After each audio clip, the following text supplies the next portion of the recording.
তো বন্ধুসকল আজিৰ ভিডিঅ'টিত আমি আলোচনা কৰিবলৈ গৈ আছোঁ আপোনালোকৰ D.El.Ed ফাৰ্ষ্ট ছেমিষ্টাৰৰ Proficiency in English Unit-2 য'ত আপোনালোকে পাব language rich classroom listening and speaking skills তো প্ৰথমতে আমি জানি লওঁ লেংগুৱেজ ৰিচ ক্লাছৰুম মানেনো কি তো বন্ধুসকল আপোনালোকে সকলোৱে জানে যে এটা ক্লাছৰুমত বিভিন্ন ধৰণৰ প্ৰিণ্ট মেটেৰিয়েলছ লাগে আৰু অৰেল যিবিলাক আমাৰ ইনপুট সেই ইনপুটসমূহ লাগে তো NCF যেটো আছে নেশ্যনেল কাৰিকুলাম ফ্ৰেমৱৰ্ক যেটো আছে সেই নেশ্যনেল কাৰিকুলাম ফ্ৰেমৱৰ্কে কৈছে প্ৰিণ্ট ৰিচ ক্লাছৰুম লাগে অৰ্থাৎ ক্লাছৰুমবিলাকত কি হয় ডেকোৰেটিভ হ'ব লাগে আৰু তাত প্ৰিণ্টেড মেটেৰিয়েলছসমূহ আমি ৱালবিলাকত হওক বা আমি ষ্টুডেণ্টছবিলাকক আমি সেইটো সাফিচিয়েণ্ট ছাপ্লাই দিব পাৰিব লাগে তো তেনেকুৱা ক্লাছৰুমবিলাকক আমি লেংগুৱেজ ৰিচ ক্লাছৰুম বুলি কোৱা হয় য'ত ইয়াত দিয়া আছে the term language rich classroom refers to a classroom where there is sufficient language input both oral and written for the learners to provide effective language learning তো এইটো হৈছে লেংগুৱেজ ৰিচ ক্লাছৰুমৰ ডেফিনেশ্যন তো এতিয়া আমি জানিলোঁ লেংগুৱেজ ৰিচ ক্লাছৰুমৰ importance and strategies তো ইয়াত যদি আমি importance of language rich classroom যদি চাবলৈ যাওঁ তো ইয়াত লেংগুৱেজ ৰিচ যিটো ইম্পৰ্টেঞ্চটো বেছি হৈ গৈছে আগৰ পুৰণি যুগৰ যিবিলাক ক্লাছৰুম সেই ক্লাছৰুমবিলাকত এতিয়া কি হৈছে নতুন যিবিলাক NCF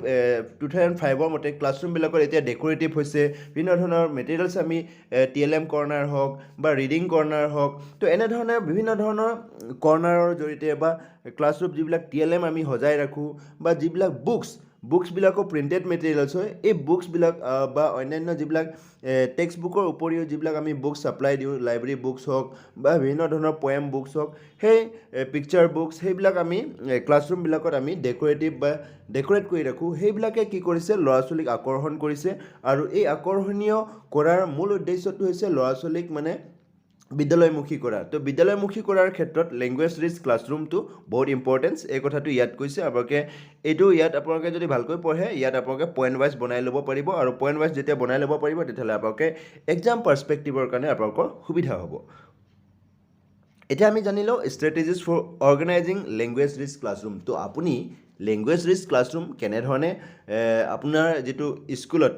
তৈয়াৰ কৰিব সেইটো ইয়াত ষ্ট্ৰেটেজিজ কেইটামান দিছে তো ৱাল মেগাজিনছবিলাক যে আমি বনাওঁ সেই ৱাল মেগাজিনছবিলাকেও লেংগুৱেজ ৰিচ ক্লাছৰুম তৈয়াৰ কৰাৰ এটা অংশ learners develop a creative use of language through their stories poems displays in the hand written wall magazine তো কিছুমান হেণ্ড ৰিটেন আছে আৰু কিছুমান আকৌ আমি হেণ্ড ৰিটেন মেগাজিন পাব্লিছ কৰিব লাগে তো সেই তেনেধৰণৰ কাৰ্যবিলাকে আমাৰ কি কৰে লেংগুৱেজ ৰিচ ক্লাছৰুম তৈয়াৰ কৰাৰ ক্ষেত্ৰত সহায় কৰে তো এতিয়া আমি জানিলোঁ developing listening and speaking skills তো আপোনালোকে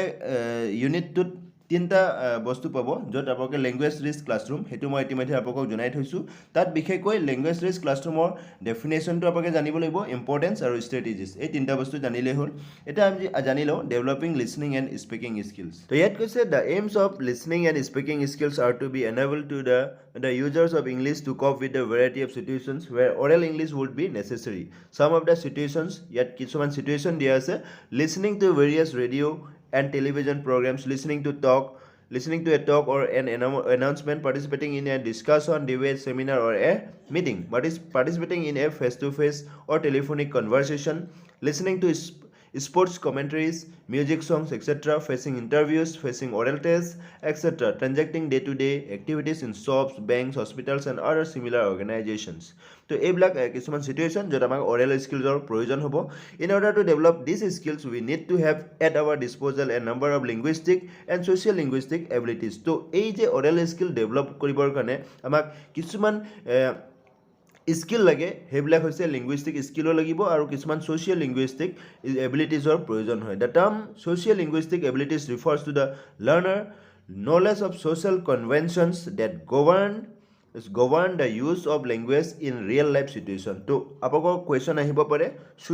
sociolinguistic abilities মানেনো কি আনহাতে the difference is one of the rules of uses and rules of use and utterance like close the window is grammatically correct, but rules of use suggest that could you close the window please is one of the more acceptable forms. So, এইবিলাক হৈছে sociolinguistic abilities. তো এই এবিলিটিছসমূহ আমি আয়ত্ত কৰিব লাগিব যদিহে আমি ভাল লেংগুৱেজ আমি আয়ত্ত কৰিবলৈ বিচাৰোঁ নেক্সট আমি জানিলোঁ লিসনিং স্কিলছটো কি লিসনিং স্কিলছ কি কেনেকৈ আমি এচিভ কৰিব পাৰোঁ তো ইয়াত কিছুমান কিছুমান এক্সাম্পলছ দিছে যে grasps the significance of stress intonation of English when spoken and follows their significance তো এইবিলাক কিছুমান চিটুৱেশ্যন দিছে আপোনালোকে এই PDF খনত পাই যাব PDFটো যেহেতুকে মই আপোনালোকক দিমেই আৰু কৈছে যে one of the problems is the variation in informal speech in English that may grow out some of these features তো কিছুমান ফিচাৰ্ছ কথা কৈছে ইয়াত যিবিলাকৰ জৰিয়তে আমি ইংলিছটো ডেভেলপ কৰিব পাৰোঁ কৈছে variation in pronunciation even within India regional first language features have both about striking variation in the pronunciation of English তো আমাৰ ঠাই বিশেষে আমাৰ pronunciationটো বেলেগ বেলেগ হয় যেনেকৈ দাক্ষিণাত্যৰ যিবিলাক ইংলিছ হেতু আমাৰ নৰ্থ ইষ্টৰ ইংলিছৰ লগত নিমিলে বা মধ্য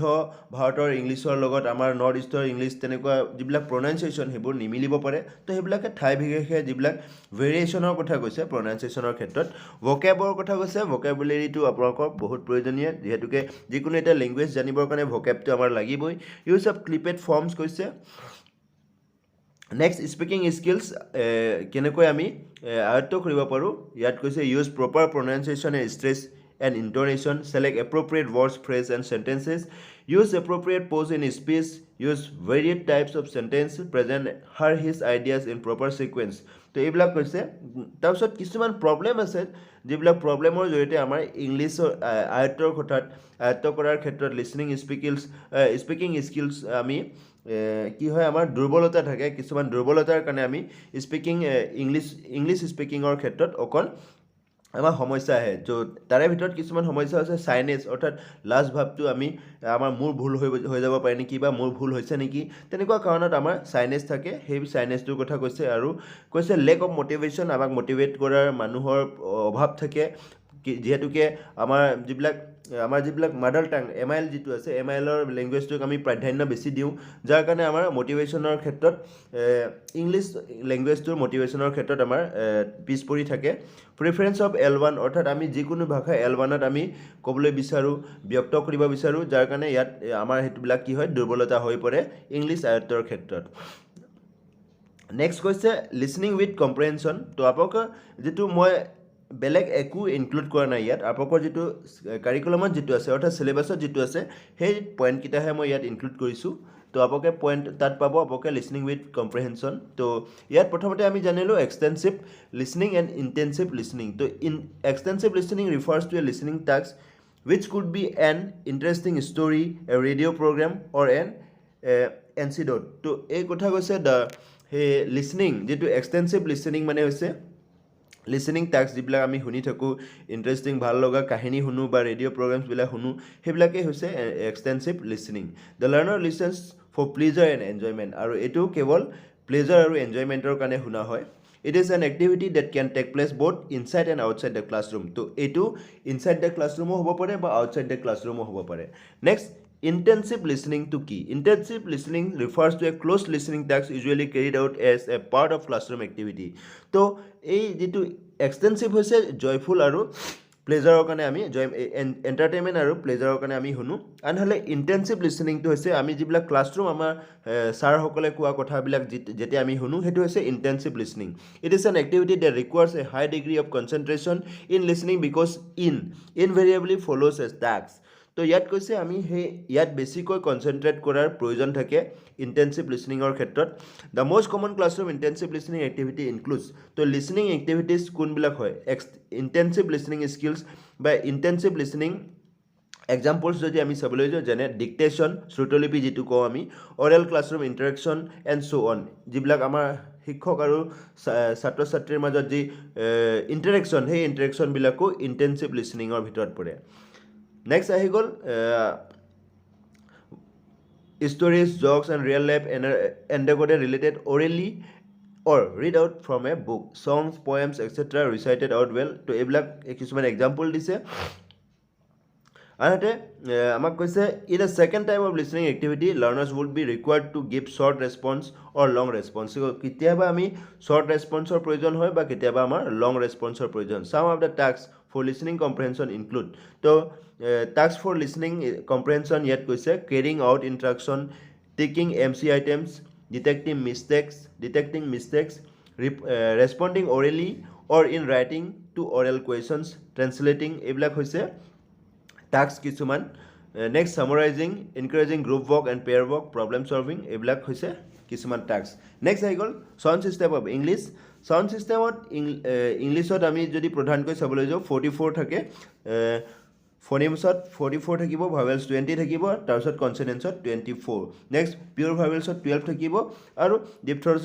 ডিপথংছত কি থাকিব 8 থাকিব তো এইটো হৈছে সাউণ্ড অফ ইংলিছ ইয়াৰ আপোনালোকে পাই যাব পিডিএফটো মই যেহেতুকে আপোনালোকক দিমেই আপোনালোকে পাই যাব সেগমেণ্টেল যিটো ফিচাৰ্ছ হয় এই সেগমেণ্ট মানেনো কি ইয়াত কৈছে the term segment refers to a unit that can be identified either physically or auditorily in a system of speech তো ইয়াত সেগমেন্টেড ফিচাৰ্ছৰ কথা কৈছে সেগমেন্টেড ফিচাৰ্ছসমূহ কি হ'ব পাৰে আৰু অসমীয়াত দিয়া আছে ইয়াত আমি কেনেধৰণে ৱৰ্ডসমূহ উচ্চাৰণ কৰিব লাগে ডাবল ই হ'লে কি কেনেদৰে উচ্চাৰণ কৰিম বা আই হ'লে আমি কেনেধৰণে উচ্চাৰণ কৰি ইয়াত সম্পূৰ্ণ কথা অসমীয়াতো দিয়া আছে আৰু ইংলিছতো দিয়া আছে তো পিডিএফটো আপোনালোকে পাই যাব গম পাই যাব ভালকৈ আপোনালোকে যদি পিডিএফটো ভালকৈ ষ্টাডি কৰে তেতিয়াহ'লে আপোনালোকৰ এই ইউনিটটোৰ ক্ষেত্ৰত বেলেগ একো পঢ়াৰ প্ৰয়োজন নাথাকিব নেক্সট সুপ্ৰা সেগমেণ্টেড ফিচাৰ্ছৰ কথা কৈছে আপোনালোকৰ কাৰিকুলামত সুপ্ৰা সেগমেণ্টেড ফিচাৰ্ছৰ কথা আছে তো the term supra segmented refers to a vocal effects that extends over more than one sound segment in an utterance তো এইটো হৈছে সুপ্ৰা সেগমেণ্টেড ফিচাৰ্ছ তো সুপ্ৰা সেগমেণ্টেড ফিচাৰ্ছৰ বিষয়ে ইয়াত কৈছে সম্পূৰ্ণ ডিটেইলছখিনি মই দি দিছোঁ আপোনালোকে পিডিএফটোত যিহেতুকে পাবই মই সেইটো কাৰণে বেছি দীঘলীয়া নকৰোঁ জাষ্ট মই আপোনালোকক কিছুমান ইম্পৰ্টেণ্ট টাস্কখিনি কৈ গৈছোঁ নেক্সট আহি গ'ল using dictionary for correct pronunciation correct প্ৰনাউন্সিয়েশ্যনৰ কাৰণে আমি ডিক্সনেৰী কেনেধৰণে ব্যৱহাৰ কৰিব লাগে ইয়াত সেই কথাটো কৈছে তাৰপিছত ফনেমিক ড্ৰিলছ কিছুমান দিছে ড্ৰিলছ কেনেধৰণে কৰিব লাগে ফনেমিক চাউণ্ডবিলাক আমি ডেভেলপ কৰিবৰ কাৰণে কেনেধৰণে আমি ড্ৰিলছসমূহ কৰিব লাগে ইয়াত কৈছে সম্পূৰ্ণ কথা ইয়াত দি দিছে আৰু organising listening and speaking activities কেনেধৰণে কি এক্টিভিটিছৰ জৰিয়তে বা কি কাৰ্যকলাপৰ জৰিয়তে আমি ছাত্ৰ ছাত্ৰীক লিসনিং আৰু স্পিকিং এক্টিভিটিজ বা স্পিকিং স্কিলছটো আমি ডেভেলপ কৰিব পাৰোঁ ইয়াত কৈছে কিছুমান এক্টিভিটিজৰ কথা ইয়াত উল্লেখ কৰিছে আপোনালোকে এইটো চাই ল'ব পাৰিব তো বন্ধুসকল তেতিয়াহ'লে ভিডিঅ'টো বেছি দীঘলীয়া নকৰোঁ আজি ইয়াত মই মডেল কুৱেশ্যন কেইটামানো দি দিছোঁ কি কুৱেশ্যন এই ইউনিটটোৰ পৰা আহিব পাৰে আপোনালোকে এইটো চাই ল'ব পাৰিব তো ভিডিঅ'টো বেছি দীঘলীয়া নকৰোঁ যদি মই আপোনালোকক একদম লাইন বাই লাইন কৈ যাওঁ তেতিয়াহ'লে ভিডিঅ'টো বেছি দীঘলীয়া হৈ যাব আৰু আপোনালোকৰ কাৰণে বৰিং হ'ব তো সেইটো কাৰণে ভিডিঅ'টো ইমানতে সমাপ্ত কৰিছোঁ আৰু এই ভিডিঅ'টি আপোনাক যদি কিঞ্চিত হ'লেও উপকৃত কৰিছে তেতিয়াহ'লে লাইক শ্বেয়াৰ কমেণ্ট কৰাৰ লগতে এই চেনেলটো এতিয়া পৰ্যন্ত যদি ছাবস্ক্ৰাইব কৰি মোক আগলৈ এনেধৰণৰ নতুন ভিডিঅ' বনোৱাৰ প্ৰেৰণা যোগাবলৈ আশা ৰাখিলোঁ ধন্যবাদ জয় আই অসম